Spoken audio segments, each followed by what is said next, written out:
Hey guys, Lizardlea here for 4 Heavenly Beasts, day 85. This is the progress from day 84. Hopefully I get more than just 3 hours today. It's looking good. I have nothing else to say, so I'm just gonna get right to cross-stitching. This is the test of the Lizardlea station. I don't know. And now that we're almost in a cycle of just including the test run of the audio, now we can get to the real narration. Welcome to the Lizard Station. Lizardlea. No, I am not all lizards. I cannot represent all of my reptilian brethren. That wouldn't be right. some are amphibious. Moving on. So, the next show we have on here is Creature Commandos. Mm-hmm. Oh, okay. You do your spiel. Okay. You give me crap otherwise. Yeah, I should. So it's Suicide Squad, but what if better? And in cartoon form. And animated, yeah. I think it's done by James Gunn. Mm-hmm. And as such, it feels like it's done by James Gunn. Its biggest selling point in my eyes is that it doesn't overstay its welcome. It's nice and short, and while I think they'll do another season, in fact, I'm pretty sure they're confirmed for another season, they didn't stretch out this season, which already felt kind of like, ooh, how are you going to make this, and this interesting? Because we've all already figured it out. And the answer is we're not. We're going to end it before then, so good. The Creature Commandos on the not Suicide but Suicide Squad are obviously Mr. Rick Flag, Weasel, Dr. Phosphorus, who is totally in Batman Beyond as Blight, G.I. Robot, who Liz loves, The Bride. the Bride, and that fish girl. What's her frickin' name? Nina. Nina, the fish girl. Like Suicide Squad stuff, they don't all make it, so you've been warned. If you know my favorites, Yeah. you already know. Some who don't make it. And yeah, so it's obviously kind of, or it's very obviously comedy, but also very, very violent. Oh, super violent. Bloody. But I mean, it managed to work well because, like all the Suicide Squad stuff, it's nice to see these people having chemistry and how they react to each other and who likes who, and like watching these screwballs bounce off each other, or Liz sobbing uncontrollably at their pasts. And the best part is my two favorite characters. No, three. They all, I already liked them before we got to their backstory episode, and then the backstory episodes just made me like them that much more, which is so weird, because I was like, I don't know, I'm kind of in a place where sometimes I hate backstories. Like, mostly it's like the repetitive ones. Like, we all know Batman's, we all know Superman's. Like, Yeah. move on. I don't want to hear this anymore. And to be fair, I mean, these ones weren't. These weren't typical by any No, they means. were. They were still very tropey. I mean, you can guess each one's backstory by just going, gee, what would be the saddest thing that I could think of for this character in specific? The only one who's got something kind of unique is G.I. Robot, and that's just because he was a robot designed to kill Nazis. And has no other purpose in life and feels empty until he finds things he can kill. But the others are all very, very, like, you'll guess them coming from a mile away. But they're still well executed and well done. Like, I mean, Weasels made me sob. yeah. I knew it was going to make me cry. I didn't know it was going to, make me ugly cry. Yep. Nothing beats Mitty, but it was still bad. Yup. She was the mess. Yeah, I don't think anything can top that. That's just so depressing. Like, It would be hard. if I'm rooting for a character to die, to end their suffering, You've done. that's bad. Yeah, they've done well. Mm-hmm. So yeah, it's almost hard to discuss because it's so short. But I mean, if you want to watch a bunch of screwballs run around and try to solve problems, then this is the thing for you. It's better than many of the Suicide Squad things, at least that are live action. I think part of that's because it doesn't have to anchor itself or wedge Harley Quinn into the plot. Yes, that's what I was going to say. Yeah, helped a lot. And even then, there's like one or two things where I'm like, this is really stupid. But I'm like, oh, it's okay, because we're just resolving it now. We're not dragging it out. I spent most of the show thinking that Dr. Phosphorus looked like Blight from Batman Beyond, so I was dying for Liz to get to that episode so that I could start making those references. Do you have any idea? He hasn't been making the references, you guys. No, not anymore, but now you know that, like, when he's like, you killed my father, do you have any idea how little that narrows it down? And the fact that the voice is Alan Tudyk. Yeah. I love him so much. Yep. So good. He's perfect. Is that the spring in your chair? Oh, now it's quiet. Interesting. I don't think it is the spring in my chair. I was thinking the same thing, but I think it's coming from over there. No, it was your chair. I heard it. Anyways. I'm moving the chair. Of the characters, I feel like Nina was the least interesting. Yeah, well, I mean, that's kind of the thing where they're all very obvious tropes again. Like, G.I. Robot has one purpose in life. The bride is the badass who has a history. Surprise, it's Frankenstein, who winds up, or not Frankenstein, but the monster, whatever you want to call it. That all winds up kind of funny / interesting, while also being vaguely adjacent to that pretentious movie I watched recently that Robert likes. Poor Things. But anyways, Dr. Phosphorus is just the jerk / I loved him. Funny one. And then Weasel is the sad. It's so sad. I mean, he was precious in the live action. He was infinitely more precious in this, though. Correct. Yes. So, like, if you enjoyed his character there, you'll like him more here. Yeah. And you'll cry over him. Yeah. So yeah, I mean, I don't think it's worth spoiling. So I don't know that there's too much else to discuss. Because I think it's worth, if you like it, see it. If you don't, we could run through the plot in 5 minutes, but it's not going to be like, well, this moment was incredible. It's like, well, no, it was just, it's good, but it's not. Yeah, it wasn't like mind-blowing by any means, but it's my favorite of the Suicide Squads, I'd say. Well, the animated movie with them, with, who was in it? King Shark. It was King Shark, yeah. Loved that. Yeah. Okay, but it's up there, all right? Still... Did I see the original Suicide Squad? Yes, I did. It was interesting. The best thing to come out of all of that was John Cena as a Peacemaker. So, this is true. Yeah. All right, moving on to our next thing. We have Scavenger's Reign. Yep.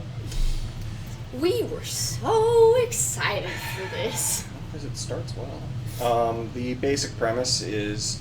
It's the future. This company was shipping stuff and something happened, you don't know what, and clearly these people have become stranded on this alien planet. They don't know who else made it. They know that their ship crashed. So there's like 3 groups of people? 1, 2, that I can think of. Okay.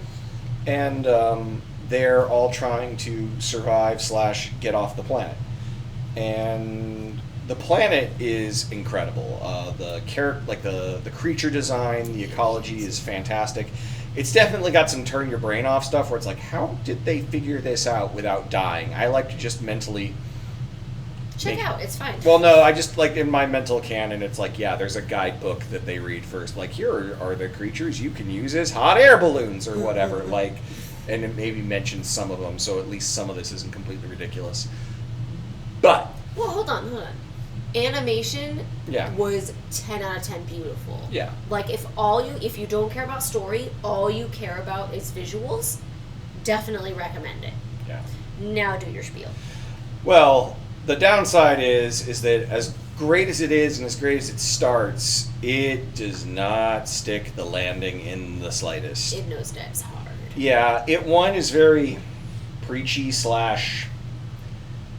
there's just stories where you can tell that the author has an opinion that they're telling you, and I don't necessarily mind that. Like, Schindler's List, I hear, is kind of good, and I'm pretty sure I know what the opinion there is.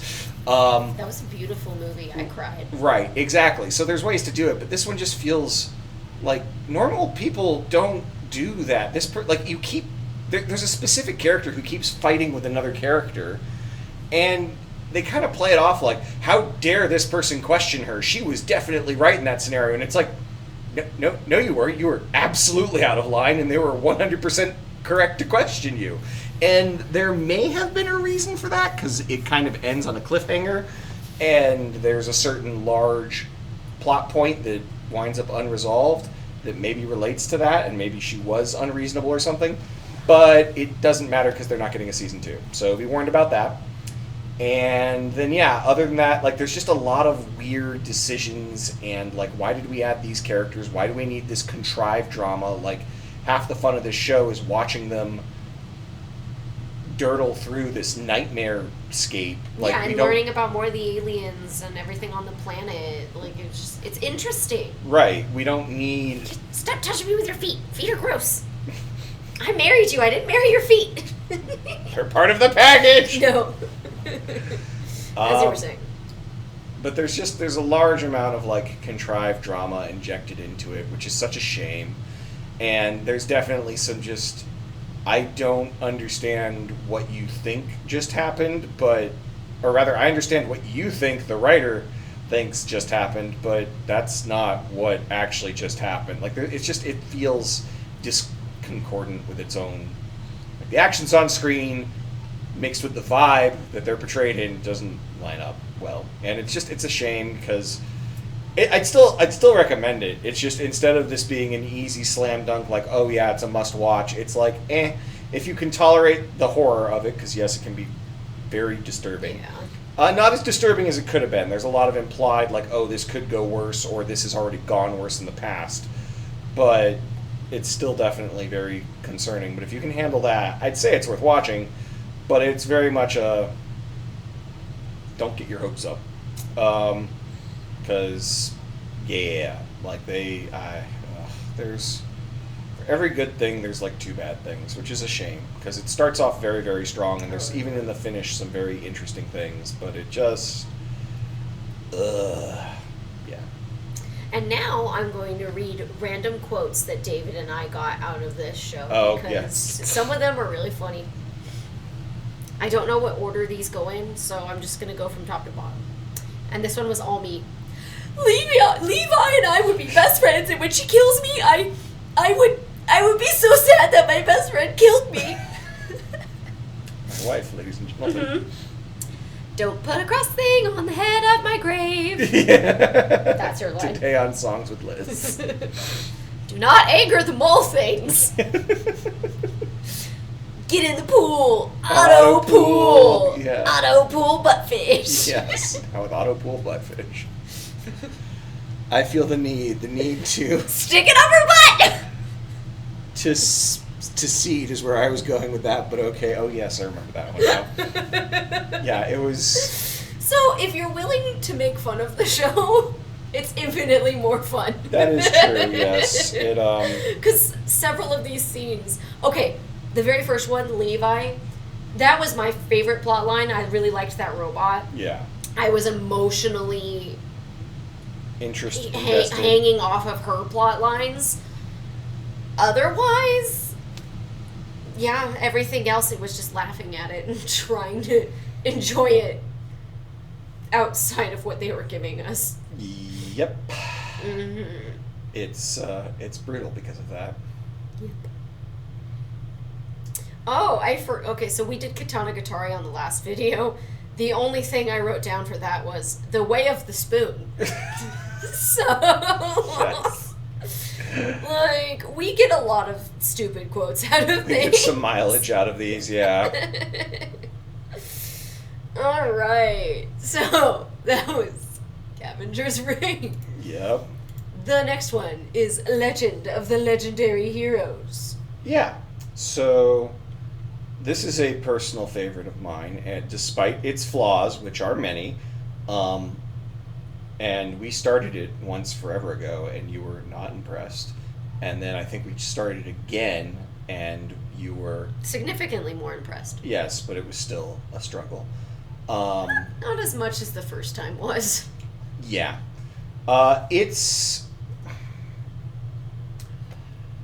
It almost feels like anime high fantasy Game of Thrones is kind of a way to put it, and that's overselling the hell out of it. You basically have a main character named Reiner, who is this lazy mage person thing, and then the other main characters are Ferris. There we go. Ferris, who is this super swordswoman who's been paired with him, and who's the king? I can't remember the stupid king's name. Sion, whatever. Sion, and he is the kingy person, and so the story kind of takes place through different time periods. It jumps around a bit, where we start out watching Ferris and Reiner kind of like hiking around the countryside, and I really like their dynamic because it's sort of like if you take your characters at the end of a campaign and you drop them into the beginning of another one, but they're still level 15, and it's like, you're gonna go find the Staff of Immortality. This is like a level 4 quest, right? Yep, okay. Like, oh no, we can't get there, screw it, next week, see ya. I would not say that's their dynamic. I would say that is their situation. Well, their dynamic is, I wanted to ship it, but I constantly felt like Ferris hated Reiner, and it pissed me off. I disagree with that assessment, but I know that's how you feel. As we went on, I understood it better. Yeah. Because I was like, yes, we make fun of each other. Yes. Like, we tease each other. It always felt like it was only Ferris picking on him. I didn't feel like it went both ways, versus I feel like we both pick on each other. Stop it! I am trying to touch her with my feet again as she mentions that we both pick on each other. So,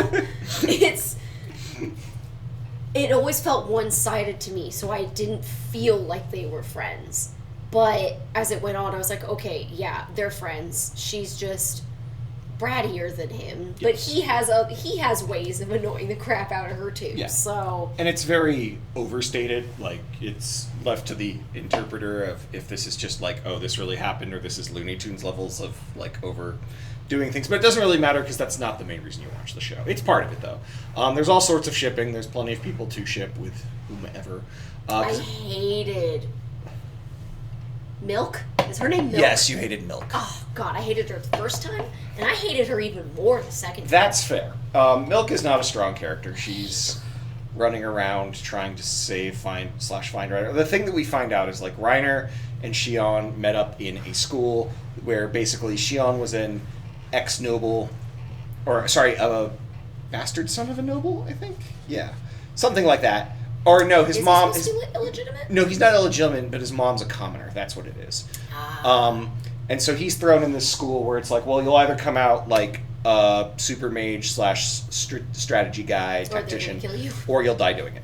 And Reiner is there because he has, well, I don't know if they know at this point or not, but the alpha stigma, which is like this magic eyes before magic eyes were all the rage. I mean, I would say it's significantly more terrifying than the Hyuga or the Sharingan. Oh, yes, absolutely. Okay. I said Hyuga. The Byakugan or the Sharingan. Yeah.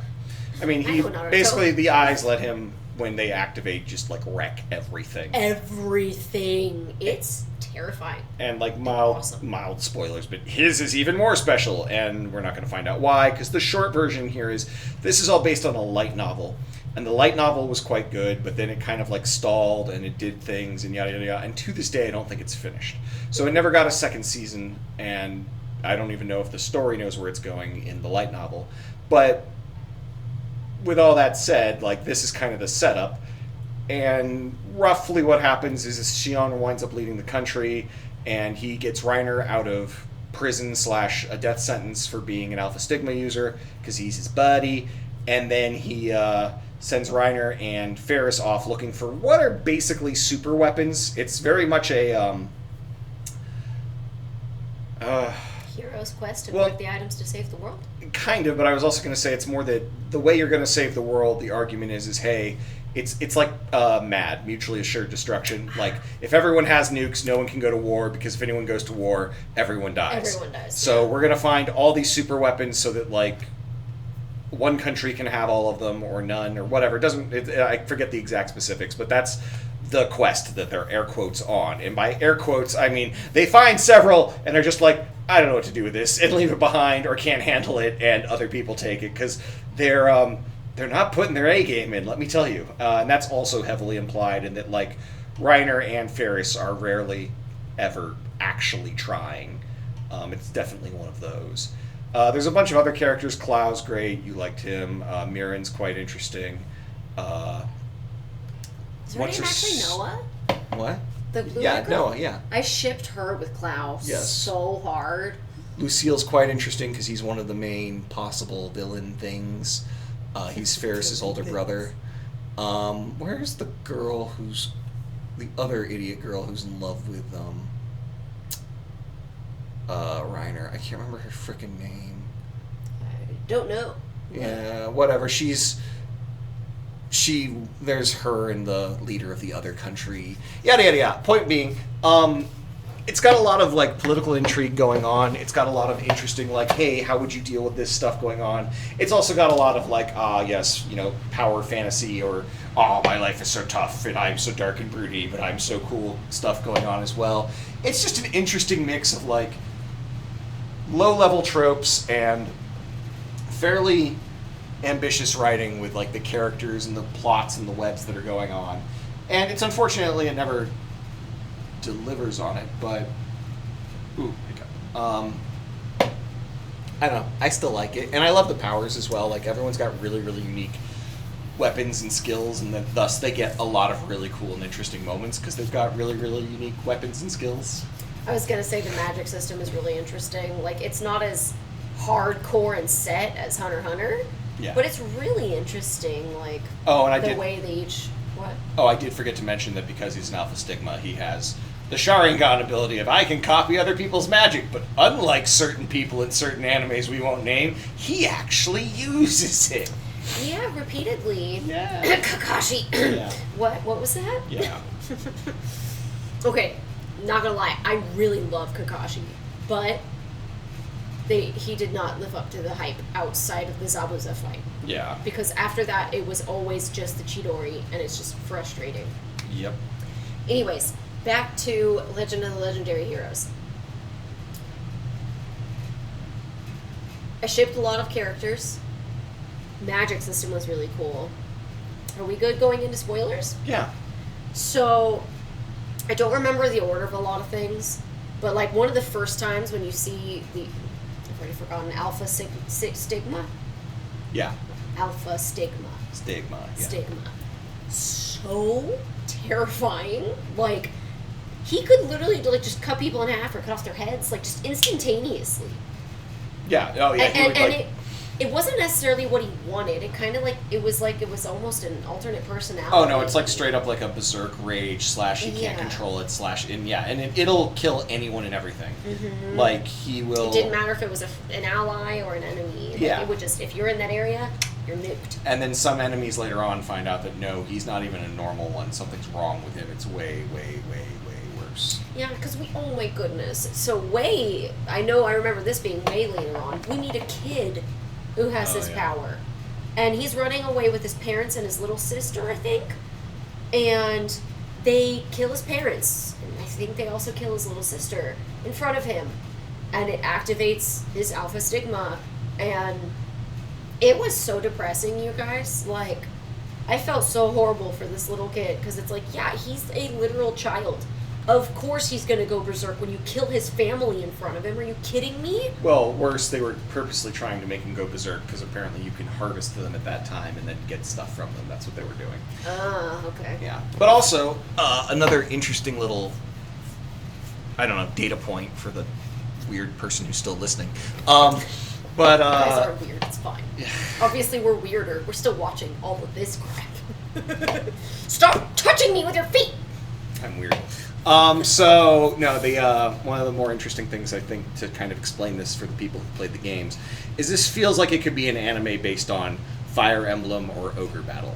Like, it definitely feels like these are all characters who could be characters in those worlds. Like, the way they act, the way they behave, the way they dress, the way they stage the fights, it all reminds me of those things. Ogre Battle more so, which you don't get, but Fire Emblem, you've played a few now. I was going to say, if it's Fire Emblem, it's specifically how I play. With going in and safe scumming with the well, yes. What is the word? Colosseum. Colosseum. So I was always, a billion levels ahead of every enemy I came across. And the name was whispered in the sacred halls with fear on their tongue. But yeah, it's. I think it's really fun. It's far from perfect, but unlike other things where I was like, oh, this is far from perfect, I don't regret, like oh my god. Like, Milk is a bit much. Yeah, she's horrible. Okay, we finished this one. Mm-hmm. We didn't finish Index. Oh yeah, no, that's my point. Like, we do have standards. Oh yeah, by far. And again, this isn't nearly as bad when it comes to, like, there's fan service, but it's not gross and stupid. So yeah, well, whatever, it's stupid. I don't feel like it's as bad as, like, Fairy Tail gets. Not even remotely, yeah. Fairy Tail isn't even the worst of it, but it's pretty bad. But yeah, it's got a vibe and, like, a feeling for how the characters interact that I just don't feel like I don't see a lot of stuff that does that, or if it does do it, it's not this high quality to where the plot's still good. It just makes it about the, overpowered main character or in the harem they collect or whatever. Grant, he's got one going too through stupid. Okay, but he's only into Ferris, isn't he? There's that other girl, the one I can't remember her name right now, who maybe he kind of is, but yeah, no, he's pretty much only into Ferris. It seemed like Ferris would be the only. Is it Lear? Maybe it's Lear at the bottom there. They don't have a picture for her though, but that sounds like the kind of name that I would associate. That looks like a boy. They've got red hair, but it's none of these girls. This is... Okay, so Legend of the Legendary Heroes. Women in love with... No, just heroes. And go to images. No, get rid of that. Just enter in just images, okay. I swear she's like one of the main-ish... Yeah, she's down there in the... Well, no, scroll down. Okay. Third row. Left, yeah, her, whatever her name was. Yeah. The one who betrayed all of them early on. Yeah. And then she goes on her own little questy thing, and then she winds up with the other guy anyways. But maybe not, because he betrayed her, because, Yeah, it's him. She winds up with him, yeah, maybe. Okay. Yeah. Thingamabob with McPerson, the guy. Anyways, moving on from whatever stroke David just said... I wanted to say, I think it was the first item they came across. It summoned that huge, like, dragon demon thing. I think it's the second one. But was it the second one? Yeah. Okay. And they just noped out of it, and they just walked away. Yeah, they leave this dragon literally rampage. To just destroy everything. They're like, so, do you know what to do with that? No. All right. Do you want to mess with that? Nah. Okay, let's go. Next. Like, I'm not popping a level 5 spell for this. Like, that's the vibe. Like, I did not expect them to just walk away like that, because it was like, yeah, okay, maybe it'll be a tough fight for them. It won't be a hard fight. It'll just be tough. It's fine. No, they just walked away. Yep, no, that's not my problem. Loved that. That looks like a whole lot of not today's issue. And yeah, that's the vibe that I'm talking about that I really like. Mm-hmm. That makes it so... enjoyable. Yeah. So the other thing I wanted to talk about, Refal, Edia. So when he's introduced, he has this huge sword, and it has this just gigantic, I don't know, radius when he uses it. Well, he has to give up because something. He gives up something. Yeah. And so, does he give up his eye? That's what it is? Yeah. He's like, I'll give you my left eye to help me defeat this enemy. And then he swings his sword and just, it destroys everything in its path. Like an army's size, like an entire battalion, not just like 50 or 60 feet. Yeah, no, like it was miles. Insane. And then we learn afterwards he's given up his sense of smell and his sense of taste. Mm-hmm. Like, and he's fully planning on giving up more.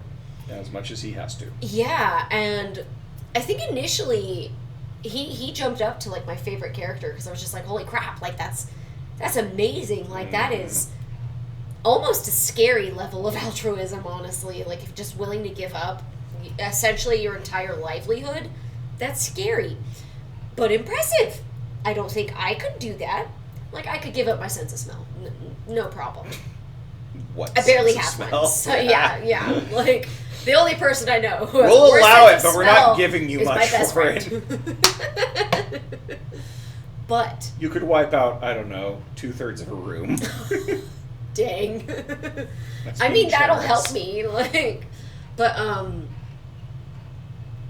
and then he kind of turns out later to be kind of a bad guy, right? Well, that's the thing that I like about the show is Like, that, it's unclear. well, no, it's pretty clear that war is terrible. Mm-hmm.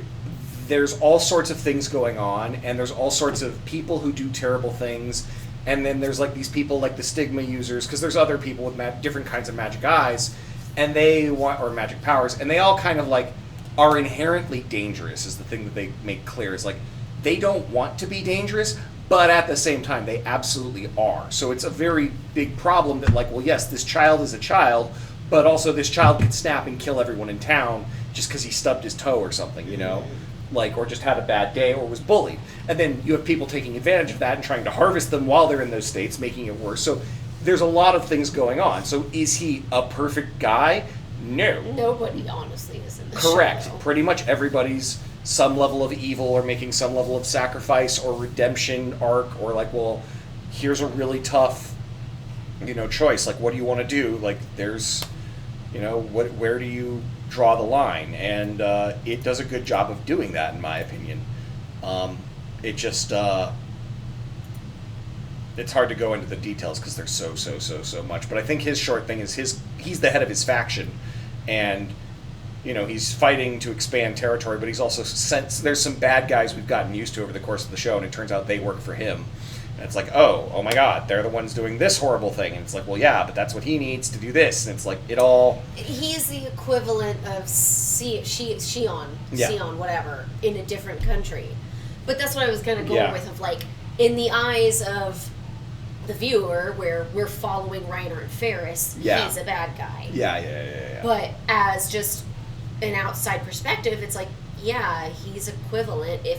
If anything, he's actually a better guy than Sion, because he's going out and fighting his own battles. He's not sending his friends out and then forgetting they exist. Well, to be fair, Shion is not very strong himself, and then on top of it, I get it, but I mean, I'm just saying. he also doesn't forget they exist. He's just not worried about them because he knows he's just sent a party of level 15 adventurers on a level 6 quest. Yeah. Oh, they gained 2 levels in that quest. Okay. Yeah.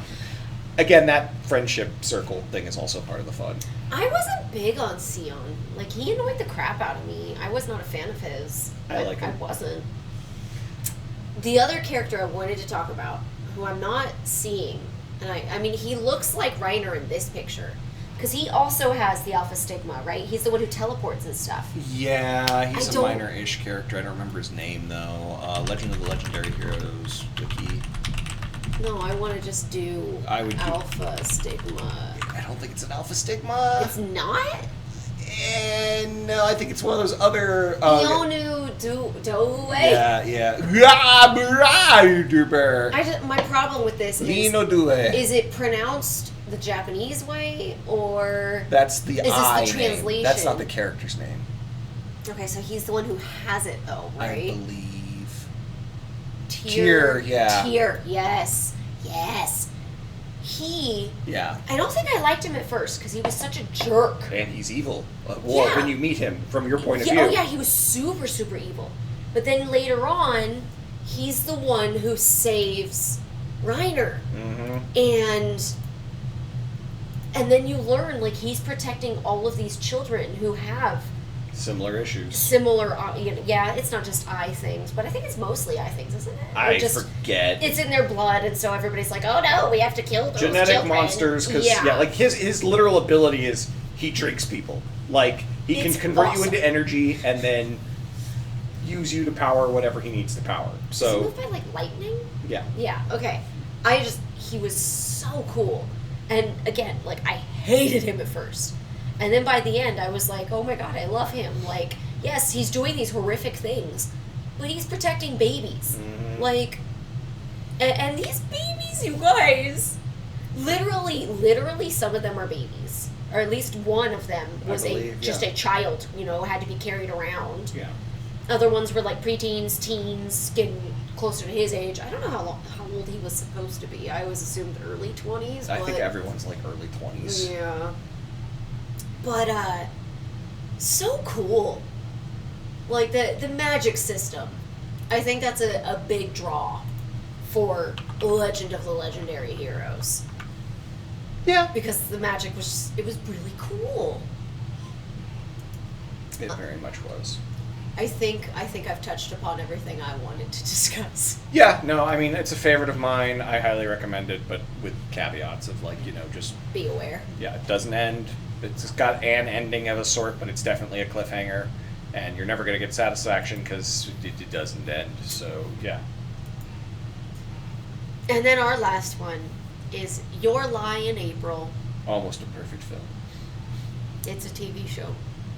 Oh, that one, sorry. I was thinking of Your Name. Oh. Did we ever discuss Your Name? Yeah, I think we did. Okay. It was perfect. As long as you keep the last 5 minutes, it's perfect. If you get rid of the last 5 minutes, it's perfect. You want to do your spiel for Your Lie in April? Yeah, middle schooler in Japan was a piano prodigy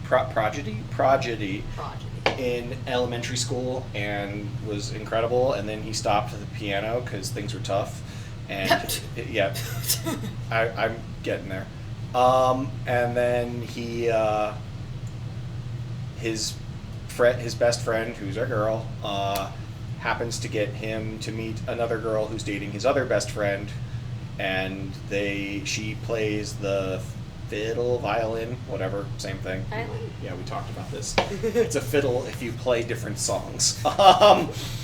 Violin, then. Because it's classical music, yeah. So it's gotta be violin. So, and she's not playing for the devil. And it gets him back into his desire to play piano, sort of, kind of. And it's him overcoming his roadblocks from the horrible trauma he endured from his mother, who was both a super talented pianist, but also had the death disease. I don't believe we're ever given what it is. And also did the beatings. Horrifically abusive. And it tries to, like, dial that back at the end there, and it's like, nah. It was too late. She hit him when he was, like, 3rd grade, and he was bleeding. In public, with a weapon. Yeah. Uh-huh. Yeah. You don't come back from that. Sorry, not sorry. You don't. I don't care what crap you're going through. That is a baby. Either way, it's got a ditto in the show, so that's what's great. So one of the characters has a daughter who her eyes are always just black dots. No irises. That's what Ditto is. Yeah. Like, anytime you see Ditto in Pokemon, he just has black dots for eyes. It's extra funny because, like, it's a consistent style where, like, main characters have, traditional anime faces with, like, eyes with irises and pupils and whatnot. And then, like, background characters, especially young children, just have little dots. And then we meet this one who's the daughter of a main character, and she's still got Ditto eyes. So, you want to go to the quote? No. We will do the quotes at the end, which we did have quotes for Legend of the Legendary Heroes, but some of them are inappropriate, so I'm not going to be doing those ones. Uh-huh. But at one of them, we did have... Did he have dead mom hair? Oh, yeah.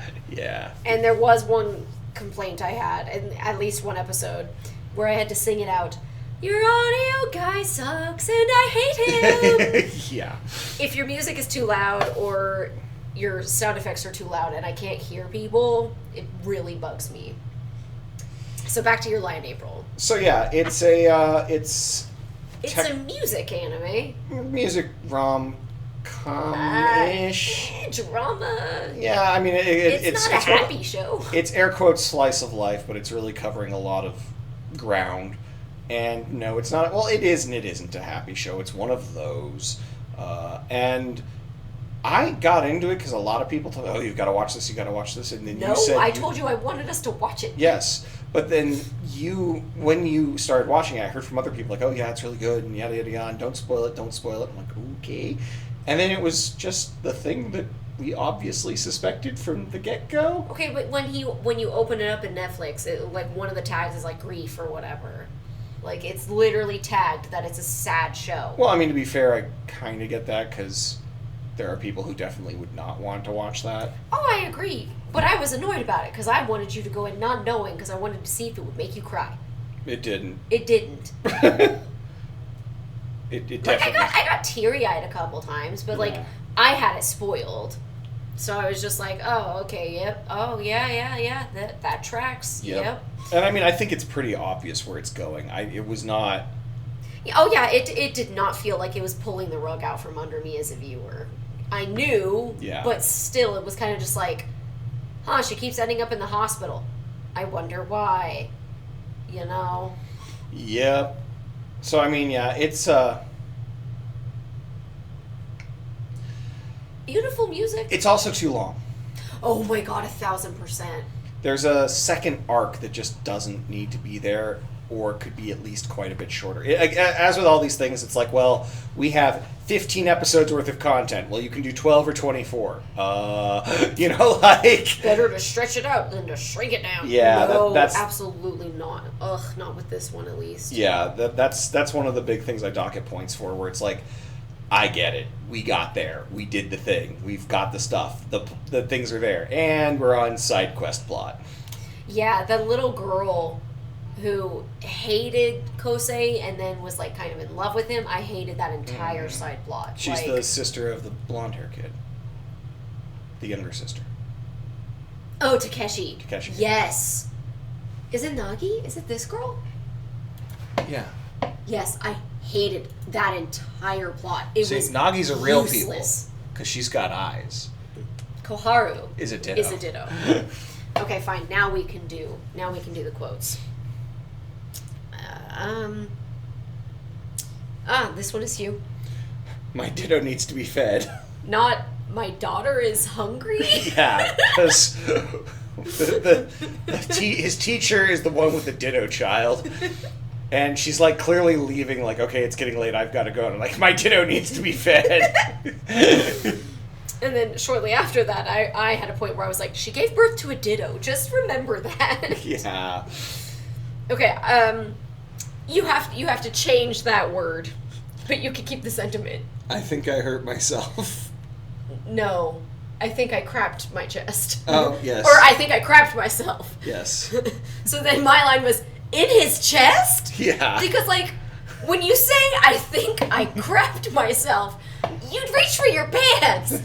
This person reached for their chest. Yes. So... Yes. Think I crapped myself in my chest? Which is stuck around. That one was all you. I don't think either of those are great for your channel, babe. Just... Oh, yeah, I wasn't looking at the second one. I was looking at the first one. Honestly, fine. We don't have to, especially with this anime. It's supposed to be wholesome. Yeah, they're in, like, we aren't, but yeah. They're in middle school or whatever. But yeah, I mean, if you want something that's like slice of life, drama / romance, you could pick worse by far. I wouldn't watch it again. But no, I would never watch it again. I wouldn't even get the highlights. Yeah. Because the music was pretty, but honestly, it was so frustrating. Okay. I will admit, I don't know crap about music and playing instruments. All right, I got nothing. When they were like, oh, he's putting so much emotion behind it. It's beautiful. I turn to DJ and be like, so the piano he's playing, does it sound more emotional to you? And he'd just be like, no, it sounds like he's playing, Mozart or whatever. Yeah. And so I was just like, yeah, that's what I thought, but I wanted to make sure I'm not, It doesn't sound like he's... So part of the problem is whenever you hear things like that played, you're always hearing the best of the best, but the big point of the show was that his mom made him... He was called, like, the human robot or whatever. His mom made him play it perfect. On point. And then he meets this girl who, like... makes it her own, and I don't know if she made her thing her own. I don't remember that one. But then he, is putting so much emotion into it. I'm like, it sounds like what you'd get if you picked up any concert-level performance of this, or went on YouTube and went, what's the how's this supposed to sound? I'm not that great at music, so maybe I'm missing something, and someone better than me can be like, no, you're wrong. But to me, it was indistinguishable from any other incredible performance of these classicals, except that child could not have played some of those chords. I am positive of that. Hands are too small. His hands are too tiny. There is no way he's playing, octave and a half nonsense. I get it. You can overcome a lot with talent, and I've met children who can play piano better than most adults ever will, and even they have limitations, and they have to, spread the chord and arpeggio it or something because you don't have physically large enough hands. So, one of the things, the first, I think 2 times it happened, I was blown away. So Kosei is the main character. He's the one who was playing piano like a robot, and then his mom died, and he got the set. He gets back into it, and he gets such horrific stage fright. And the way they visually show it is like him, like just water starts rising in the atrium where they all are. And so everything just sounds dull. Like he can no longer hear the keys that he's hitting. And it's literally just like a dunk, dunk, dunk. And as he's hitting the keys, and he's literally like, he looks like he's underwater. Like you couldn't do that with real people. Or at least I wouldn't want you to, because I don't want to see someone trying to breathe under. I'm not into that. But it's an anime, so you know the person's not actually drowning. It's just a cartoon. It was amazing. Like they doled all the sound. The visuals were gorgeous. And then they just kept doing it and kept doing it and kept doing it. And I was like, I get it. He's got stage fright. I don't care. You don't have to show it to me every single time he gets on the stage. 2 times. Heck, honestly, I could argue 1 time was powerful enough for me to remember how horrific his stage fright is, because visually, that was probably my favorite moment in the whole show, was that first time that he gets on stage and he has that stage fright and he looks like he's drowning. But I was going to say the other thing I really liked, it was just the visuals in general were gorgeous. Like, you would see the fingers actually moving. I don't know if they were hitting the right notes. I don't care. Yeah. But, like, they would zoom out, and the character's hand and fingers were still moving. Yeah. That's when you know you have somebody who actually cares. It's like the Miyazaki thing of, oh, when Chihiro in Spirited Away stands up, and she taps one of her feet on the ground. Like, yeah, that's what a normal human being will do to make sure their shoe is on right. Mm-hmm. But you normally wouldn't animate that, because no one cares. No. This person clearly cares. And I appreciate that. My nose is whistling. That was really weird. Okay, it stopped. But stop looking at me like that. No, you can't whistle. No. He's trying to do this. He's trying to whistle while breathing in. Oh, I did it once! Oh my god, and it's been recorded. I have proof! So when you forget in like 6 years, I'll be like, no, it was on one of your videos, and I'll spite watch all of them. I need the views, I'll take it. What was the other thing I was going to say? Visually, the colors were gorgeous. Like, okay, we're at the very, very end. Full spoilers. Kaori dies at the end. And if you know what's happening very early on, you can see episode 1, she has just bright yellow, vibrant hair. And every couple of episodes, it just gets duller and duller until it's just kind of like a wheat or straw. It is no longer the vibrant, bright yellow. If you are not looking for it, really easy to miss it. But it's a huge indicator of, like, yeah, she's getting sicker. Like, she doesn't hold the color that she used to. Which, I mean, is kind of true of real life. If you've ever seen somebody with cancer, like, it just, it takes a toll on you physically. I don't think, they never established exactly what she had, but it got to the point where she could barely stand. Yep. She couldn't hold anything properly. Like, it was sad. Yep. But it just, it went on too long. So that's the end. Yay! What? That's me whistling, by the way, not him. He's the one breathing quickly. What was that? Oh, hold on. No. Do it. Do it. Do it. I can't even look at you. Do it. I can't do it. Okay. It's like this. We have to stop the narration. No, it's fine. You can do it.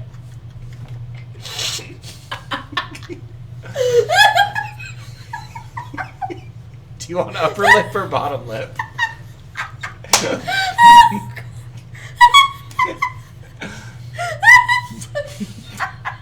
What am I doing? What lip am I? I can't be the upper lip. Yeah, you can. I believe in you. I'm literally crying. Oh my god. I can't breathe. Your eyes are watering too. Yeah, because I'm waiting. Come on, we got this. Go Team Venture. Go Team Venture. I can't do it. Can't even do the bottom lip? Get your lips together. This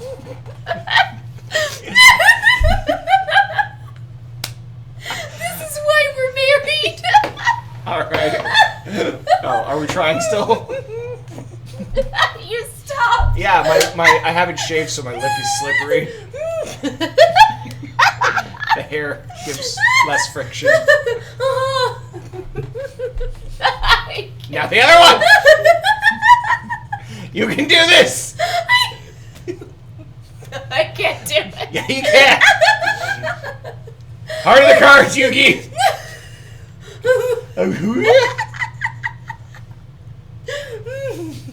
We gotta get some out there. I can't do it.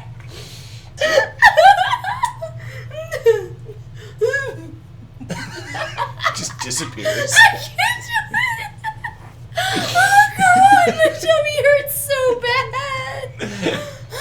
For those of you wondering, there's this dumb lip thing that Liz found where like one person sticks out their bottom lip and the other person sticks out their upper lip and then you touch. And she struggles.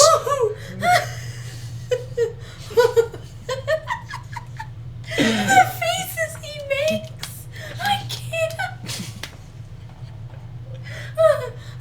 Okay, you did. I'll allow it. You got I that? couldn't look at it. How's your tummy? Okay, hope you guys enjoyed this video of me laughing for like 2 minutes, 3 minutes. My tummy hurts. Good workout, babe. And that is the end of Four Heavenly Beasts, day 85. I got 4 hours and 46 minutes of footage. We took a break and went to get lunch. We went to Cheesecake Factory where they couldn't give me my food, so I came back and ate. Otherwise, it would have probably hit at least the 5-hour mark, but I was hungry. And then they didn't make my food. But I got a free cheesecake, so it's looking good. Sorry, I'm hungry again. So, yeah, I don't think I really honestly have anything to talk about. So, like, subscribe, share, comment, all that jazz. And I'll see you guys in the next video.